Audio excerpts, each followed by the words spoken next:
Hello, everyone. My name is Sierra, and you are listening to the Layers Podcast. Welcome in. How is everybody doing? I hope you guys are doing so good. I have been doing some thinking, some reflecting, and one of the things I've been thinking about a lot lately has been fear and faith. And then I've also been thinking a lot about pride and love. Now, how those two things, or those four concepts, how they go together, I couldn't exactly tell you. I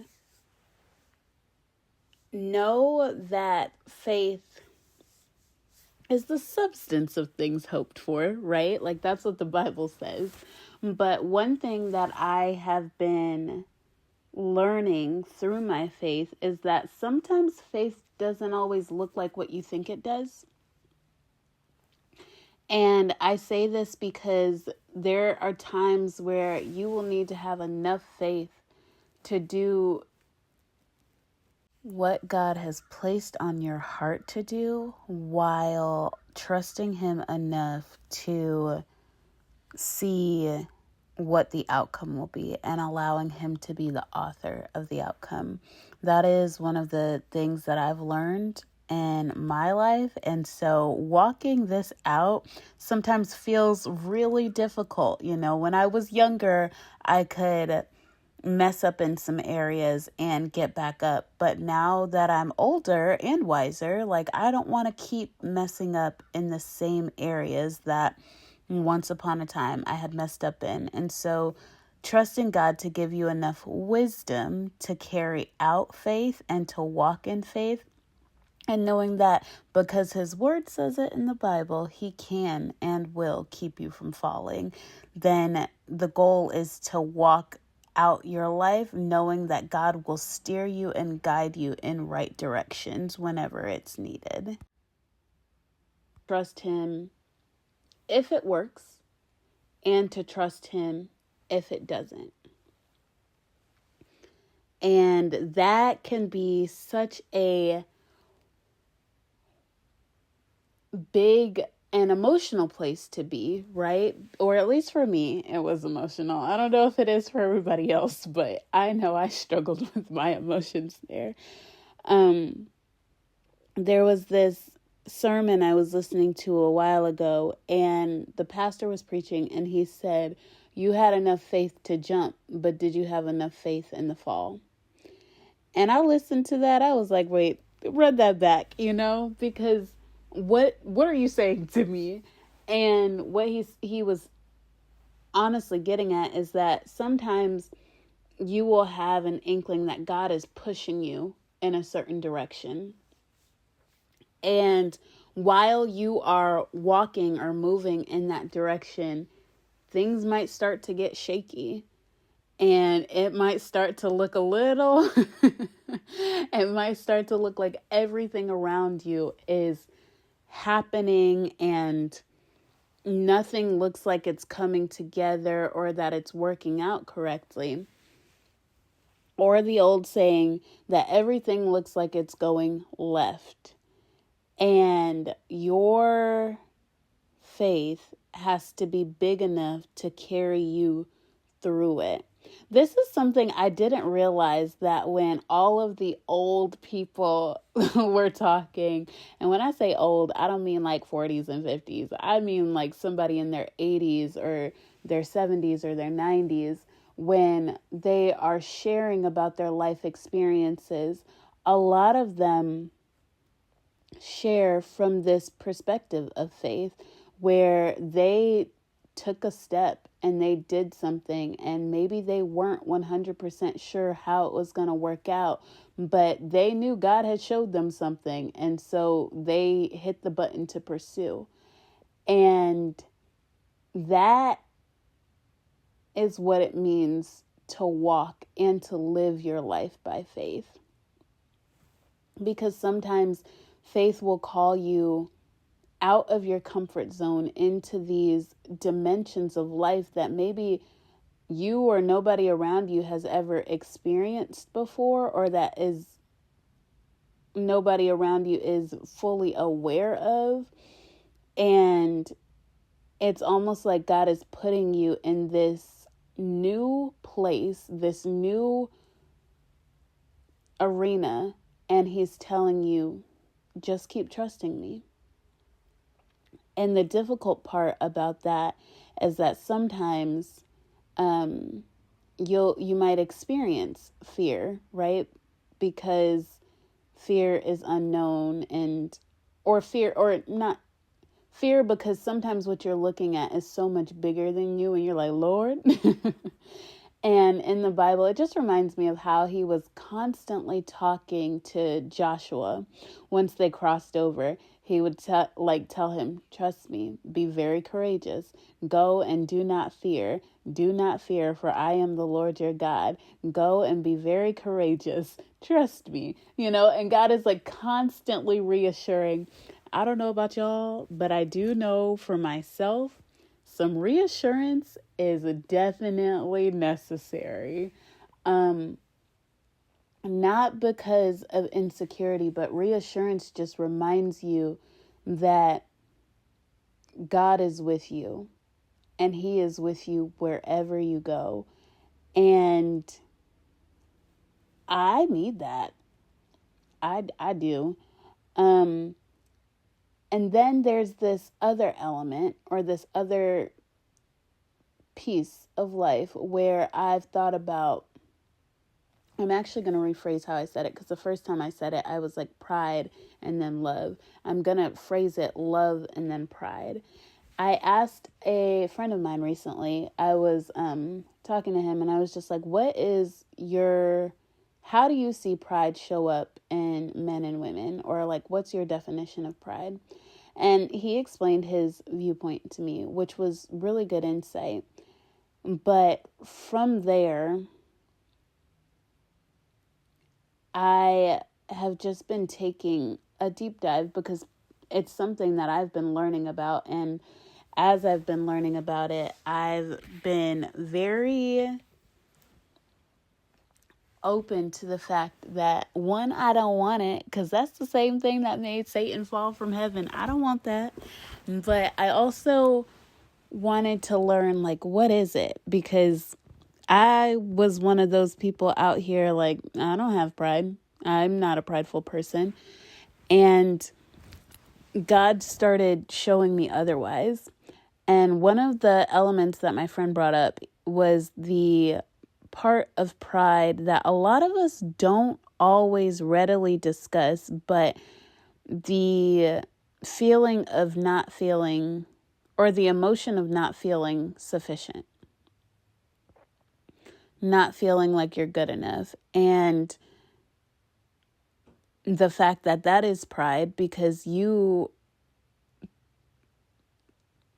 I'll say it very plainly, but like, you have the audacity to tell God, your creator, the one that called you to this earth, to tell him that what he created isn't good enough.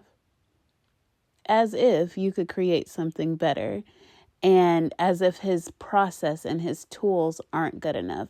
And that's not true, right? But that type of pride, maybe all types of pride, whether it's overt or covert, where you are inflating yourself to think that you are so much better than, or where you're deflating yourself to, be trampled on, and treating yourself as if you're not good enough to be treated well. Both of those things are wrong, and it's prideful because you don't see correctly. I don't know that I have the full words of how I want to express that yet. But on the other hand,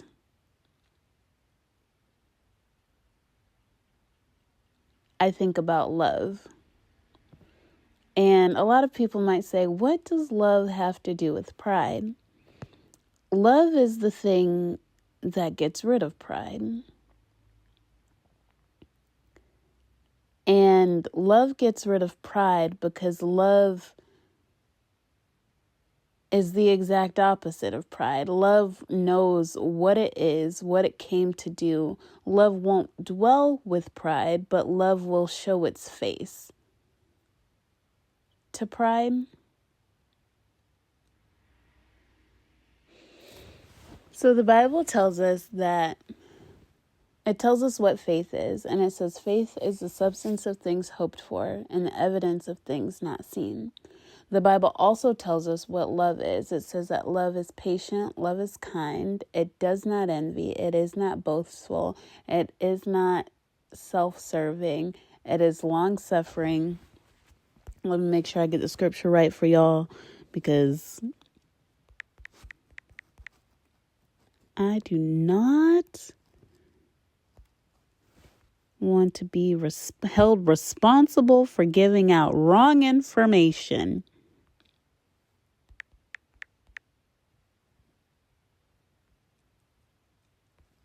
Okay, yes, it says, this is going to be in 1 Corinthians chapter 13. I'm going to start at verse 4. But it says, love is patient and kind. Love does not envy or boast. It is not arrogant or rude. It does not insist in its own way. It is not irritable or resentful. It does not rejoice at wrongdoing, but rejoices with the truth. Love bears all things, believes all things, hopes all things, endures all things. And then if at the very beginning of verse 8, it says, love never ends. And when I think about that, everything that love is defined as, it outlines what love is and what love is not.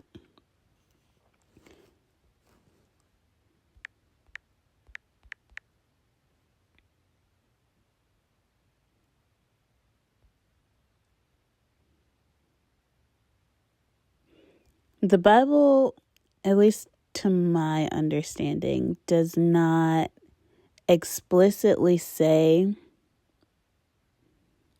or define what pride is. It tells you what pride causes and what it does. But if you read throughout the Bible, pride is the thing that moves love out of the building. And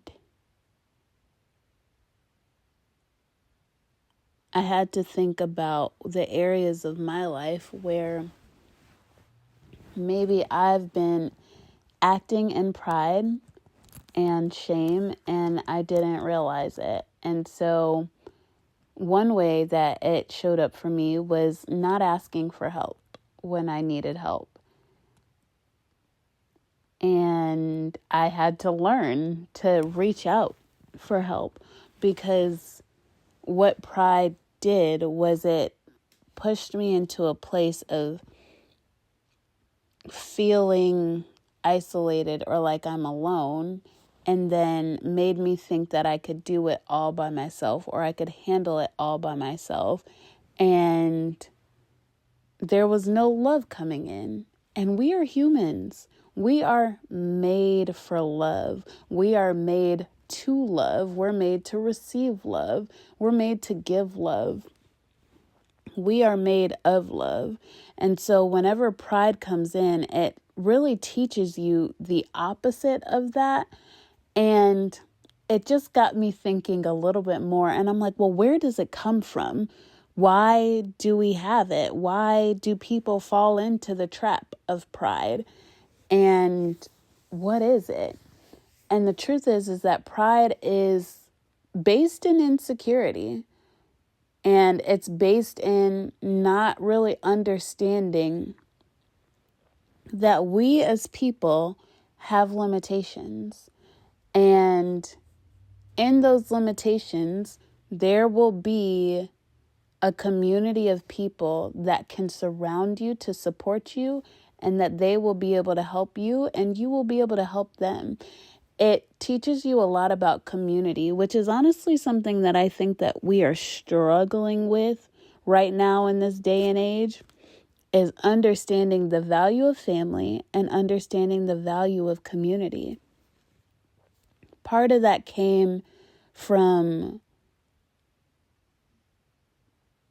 I think our culture a little bit as celebrities started to take off, and you're looking at somebody else's life and you're seeing all of these great things, all of these lavish things, which it probably is lavish and it probably is nice to have, but you don't really understand the undertaking of what it took to get that person to the point where you can see them now. And that's for the people that were watching. And then the people that were in that place of being a quote unquote celebrity themselves, where they got so high on life that they failed to realize that you are still human, you still have limitations, and you are still called to abide by the law. You're not above it. And it honestly makes me think of Jesus, where he said, I did not come to demolish the law, but I came to fulfill it. And so Jesus, when it talks about how humble Jesus is and how humble he led his life and how meek he was, I think Jesus, hold on. Let me rephrase. How humble Jesus is and how meek he is, the way that he leads, it comes from this place of genuine compassion, selflessness, but also self-love, the self-awareness enough to know, I need to pull away, and then self-awareness enough to say, these are my friends, these are my people, self-awareness to look into his tribe and to his people and say, okay, this would be the person that is going to betray me. And there's just all of these different layers to Jesus where you really, at any point, you don't see pride. You see confidence. You see love, the sweetest love. Jesus was so sweet. You see boldness. I call it sassy, but you definitely see where Jesus was bold because he knew what he was talking about. But never did he waver on who he was. But he was also affirmed by God. And so it comes from these various thoughts about how is it that we as people, we're created to love. We're created in God's image, but we struggle with pride. Why? And I think part of it being those embedded insecurities that maybe were passed down or maybe were spoken out, and you just start to see yourself as less than, or you start desiring what somebody else has, not realizing you are your own person. For me, I'm honestly thinking about I'm thinking about my niece and just how pure she is, right? And so at her young age, she is just a pure ball of energy, joy, love, and she's very faithful, okay? But one of the things that I've started to notice, and even some of the other kids that I'm around, just because of the nature of what I do, and a lot of times you don't see insecurity, but when you start to see it, like as they start to get older in certain ages, and you'll see where they might feel like, oh, well, maybe this isn't enough. Maybe I don't have enough of that. And for me, when I start to see it, I'm just like, nope, we're plucking that out because that is not true. But it comes from this piece of life that a lot of us missed, where you understand looking at somebody and doing what they did to maybe get to the point that they're at does not mean becoming who they are. And there's this balance of even watching somebody to get to the point that they're at, or even to go beyond it. You also have to balance and understand that your path might just look different. But if you can follow their model, if you can take the things that they've taught you, the little things, and then allow God to also be the one that creates your life, you don't have to be like anybody else. You're not called to be like anybody else. If you were, that somebody else would exist, or you wouldn't exist. And the truth is God has crafted us and made us for various reasons and certain times in the world. And it just makes me think about the love that he really has for us. And it brings you, when I think about it that way, I'm just like, first of all, I don't want pride, not even a little bit. You can take it, you can have it. But it also makes me look at myself and go, where are the places that I felt insufficient? And that maybe I tried to cover it up with overinflating myself, or I tried to cover it up with deflating myself instead of just showing up and being who I am. If you are a sweet potato at heart, you're a sweet potato at heart. And I don't mean that like in the sense of food. I'm just saying, if you are naturally a sweet person, then that's just who you are, and that is okay. And everybody might not like it, and that's up to them, If you are naturally just very structured and you're very orderly and you have things going in a certain, you just know exactly what it's supposed to be. You're kind of like no nonsense, You also are needed. You might need a little bit of sweet potato, but the sweet potato also needs a little bit of something savory. You need some balance in life. But there is this idea that for whatever reason we've had that we could do this thing called life by ourselves. And when I say by ourselves, I mean we are out here making decisions without consulting God. Not we, y'all. Well, not y'all, them. But people are out here making decisions in life without consulting God. And you are making choices, or them. I know it's not us. We don't do this anymore. We're saved. But people in life, you've made decisions to do things without consulting God about who you are. And so you end up in these places that you really just don't belong in. And while, yes, God can use anything, the goal is for whatever God uses in your life for it to be productive and to produce something, but also for you to be able to live and to be able to please God while also understanding that your life is valuable, where you can see the value in your life and you can see and experience the joys of life. You can experience the love of life, and you don't always feel like you're just fighting, or you don't always feel like you're just throwing punches, because the truth is once you move and transition into a place where you can give some of life's toughest battles to God, you will find any reason to smile. You will find any reason to praise God. You will find any reason to just say thank you. It comes from like being grateful, It just makes you look at even the darker areas of your life where you're just like, why did this happen?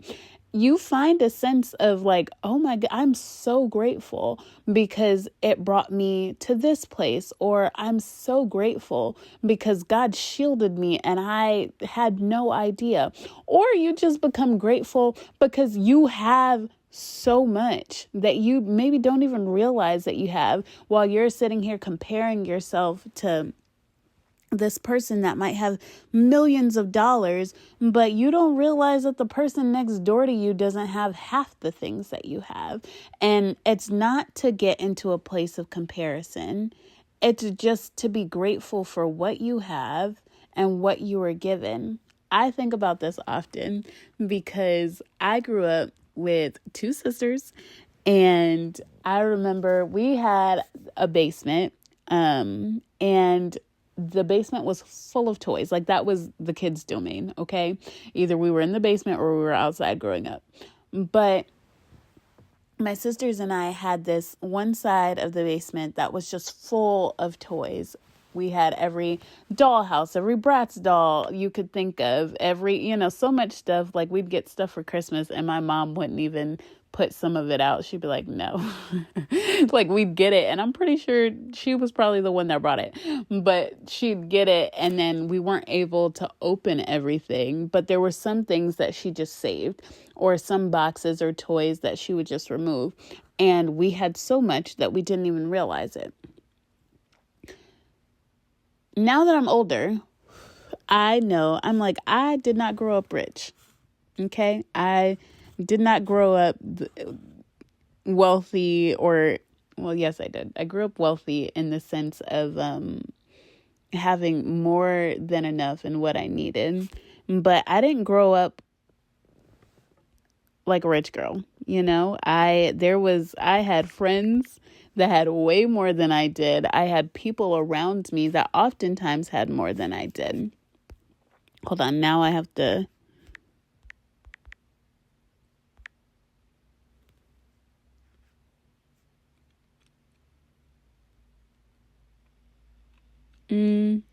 I think I grew up middle class. That's how I grew up. But I will say we were wealthy with, knowledge and all of these other things. But either way it goes, we had this basement full of toys. And looking at it now, I don't even think that I ever realized that there were moments in life where once we crossed over into maybe middle school era, middle school, high school, I'd be like, I want to wear this because that's what all of these kids are wearing, and all of the labels and name brands, and, just trying to keep up with the crowd. I wanted to be one of the girls wearing... Anybody remember Abercrombie and Hollister and all that stuff? I do. I didn't have those kind of clothes. I looked cute and all, but I did not have the little jeans with the little bird on it, all of those things that I wanted. But now that I'm an adult, I look back at it and I'm just like, there was so much even then that I had to be grateful for and didn't realize it. And the pressure that sometimes we can put on ourselves to follow these trends or follow these people, not really realizing that some of you are meant to be trendsetters. Some of you are meant to do your own thing. There are times in the Bible where you will read about these people that just do their own thing, and not like on their own fruition, but they are guided to live a life where they are following a blueprint straight from heaven, and they do. People always have a mentor. You will never not have someone to give you some type of guidance. But honestly, it makes me think a little bit about Elijah. I read about him a while ago, but Elijah kind of moved to the beat of his own drum. And Elijah was very, very straightforward. That's how I remember it. Very straightforward, where when they approached him on a hill, there was a time in the Bible where they approached him on a hill, and he's like, what does that have to do with me? Like, why are you bringing this to me? And it makes me think about how there are times where God will call you to do something, or to be something, or to embody something, just so that God can show off and say, hey, I don't have to show up how you guys think I'm supposed to show up. Even if you think back to Moses, when he led the people out of bondage, he led the Israelites out of Egypt. God was like, I don't have to show up how you think I'm supposed to show up. You know, you might have looked and been like, I didn't think that the person that was going to deliver me was going to be the same person that was working or that lived in the palace and received all of the benefits of Egypt while I was over here suffering. And God, in that, to me, is saying, I can use whoever I want to use, whenever I want to use them, however I want to use them. And so it releases this false sense of control that we think we have over our lives. And for me, it's made me want to submit and say, you know what, Lord, you have complete reign in my life. And it's just simply because I trust you. And I trust you because I love you. And I love you because I know that I do have insecurities. I know that there are areas in my life where maybe I don't feel, more so because you know that there are areas in your life where maybe because you're not perfect, you know you've messed up before, you know that you have made wrong decisions before and you've gone in wrong directions. And so for me, that's brought me to a place where I'm like, I don't want to do this without your say so, Lord. I want to make sure that I'm walking the way that you want me to walk, how you want me to walk. I want to learn who you've called me to be, and I want to be that and still know that I still need you, because I think as people start experiencing this transition in life, the first thing that you learn is that God removes the veil. And sometimes we're the ones with the veil over our faces and we can't really see clearly. But once God allows you to see clearly, you just get so much insight and revelation. And for some people, you get it about the world, but I don't think you'll ever get insight and revelation about the world that you also haven't gotten about yourself. And once you get certain areas of light to yourself, you understand that you're not perfect, but you're not inadequate. And if God's love was enough to draw you to him, and make no mistake, he did draw you and he did choose you. You did not choose him. But if that's God's love and his capacity for love, how much more could I understand and learn and receive if I just stayed with him? To me, love looks like faithfulness. Love looks like the choice to stay. And I think a lot of us miss that aspect, especially with our families, where there are areas where you might disconnect, but you understand that family is still family and God values family. And so anytime he's going to restore a family, he's going to do it by family. And that's, I think, what some of the Israelites didn't understand about Moses, is that although Moses went to this palace and he lived there, first of all, that wasn't his choice. That was not his choice, but it was simply by God's design. And God was like, I'm going to use this one. Moses was just in position.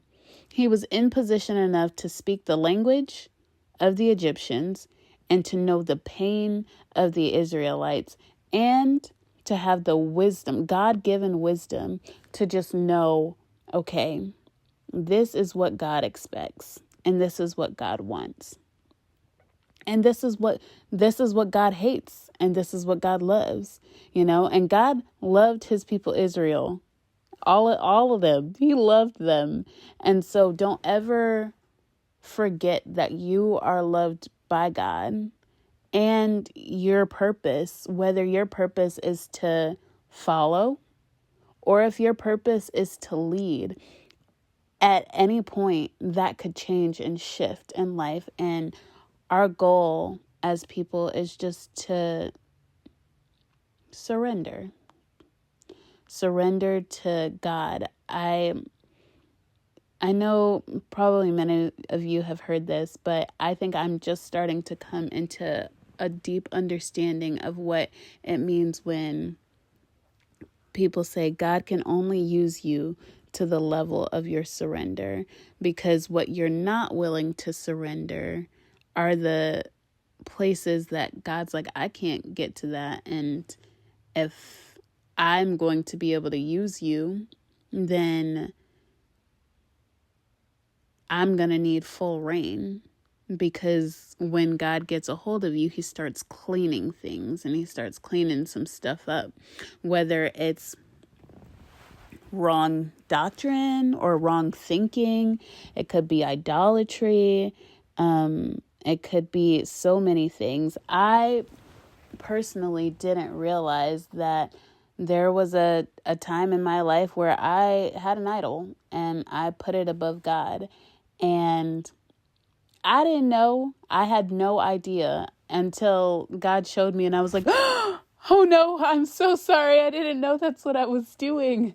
And I was like, God, I'm sorry. Like literally almost like if you could picture a kid, doing something wrong and then being like, I'm sorry, and running after. That is exactly how I was. But it just made me realize that if God wanted to, he could have left me in foolishness, because what I was idolizing, God is like, that's not even what you want, nor is it what you need.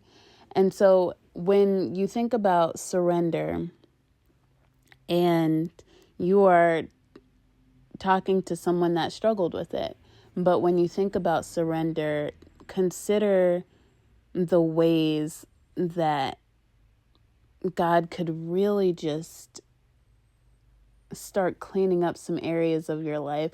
And it might look like surrendering what you think you like or what you think you're interested in. And it's only because God is like, I just want to show you who you really are. I just want to show you what you're really capable of, and as you start walking in it slowly but surely, you're like, I kind of like this, I say all the time, I'm like, walking with God could be a little challenging at times, but I kind of like it here because it's this never ending place of love and peace. And there's a lot of joy in it too, because there are times where I look back at it and I'm like, oh my goodness, I can't believe that I did that. You just start handling life differently and you start thinking about life differently. But I think one of the biggest things that I've gotten out of understanding what faith over fear looks like and what living a life of love instead of pride looks like, the biggest thing that I found is that all comes from community, and it comes from awareness of yourself and awareness of the people around you. Because if you are going to look at the people around you with scorn or judgment or anything that's malicious, then you also have to be willing to look at yourself like that. But the truth is, nobody is able to fully judge someone rightly just based off the action if you don't know their reason. And that is just, I think I've said this before, but always remember, before you start reacting or getting upset with someone or finding yourself enraged, please just always remember, you know what they did. and God knows the entire story. That has brought me so much peace in my life, and it's just allowed me to get to a point where I say, you know what, God, because you know the whole story, I'm going to trust you with whatever the outcome is. Whether that's the outcome for them or the outcome for me, I'm going to trust you with it. Because when it's all said and done, I know that we are partners. I know that I have a lot of say so. I know that I want to live, and I know that I want to please you. And so there are so many areas of my life where I'm just like, okay, Lord, you can have that. And I think that when you see life that way, you stop looking at what people did or what they did to you, and you're just able to let it go a little bit easier. And you're able to be more compassionate and empathetic about it, because you understand that there is a history to that person that you know nothing about. And history produces behavior. So there are unhealed history produces behaviors. Let me say that. But there are so many dynamics of life where, you might look at someone in judgment, and this travels across cultures, across people, across lands, nations, all of it. But if you have the ability to just press pause on yourself, to look and say, okay, I see what they're doing that maybe doesn't align with me or my culture, but I have no idea who this person is, where they came from, what they grew up in, what their life looked like. And so I don't really know if what they're doing is 100% right or wrong. There are times where I see some stuff happening, especially with kids. I think working with kids is one of the areas where you're just like, why are you doing that? But also there are moments, even when I see kids that are doing certain things, where I can look and I'm like, okay, I see what you're doing. But now I need to understand why you're doing it. Because if my goal is to correct your behavior, I have to figure out your motive first. If otherwise, I could correct the behavior, but create a whole other dynamic of problems. And that is just not healthy. That's how cycles continue. And so with that, I just want to caution everybody to be mindful and to also look at yourself and just think about it and start finding little ways to encourage the people around you, the people that you see every day, people that you walk past in the mall. Just start encouraging people so that same encouragement and that same great level of gratitude and appreciation for life starts overflowing back into your life. I just think sometimes people need to hear it, and sometimes you need to hear it, and sometimes you need to be the one to say it. So we'll leave it at that. But I want to know you guys' thoughts. What do you guys think about love and pride? And then what do you guys think about faith and fear? I really do want to know. But if you want, go ahead and leave some comments down below. As always, thank you so much for listening to the podcast and the Layers podcast. Let me be specific, okay? But thank you so much for listening to the Layers podcast and tuning in. I appreciate you guys so much. And until next time, we'll talk later. Bye.